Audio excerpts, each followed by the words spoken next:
Seorang pria berinisial MS yang diduga sebagai pengedar sabu tewas ditembak polisi di Desa Tenggulun, Kecamatan Tenggulun, Aceh Tamiang, Senin 3 Oktober 2022 sekitar pukul 11.30 waktu Indonesia bagian Barat. Abang MS, Awaludin, kepada antiroaceh.com mengatakan adiknya ditembak oleh dua orang polisi berpakaian lengkap saat sedang bekerja karena diduga membawa narkotika jenis sabu. Saat hendak diperiksa polisi, MS berusaha melarikan diri menggunakan sepeda motor, namun terjatuh dan langsung ditembak oleh polisi menggunakan senapan laras panjang sebanyak 3 kali dan 1 peluru mengenai pinggang. MS dinyatakan meninggal saat hendak dibawa keluarga menuju puskesmas Simpang Kiri.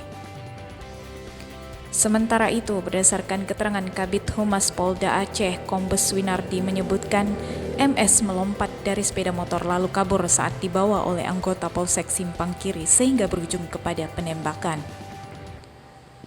Mengenai barang bukti, versi yang disampaikan Awaludin juga berbeda dengan keterangan dari kepolisian. Menurut Winardi, saat penggeledahan, petugas menemukan 21 paket sabu yang disimpan dalam botol kecil.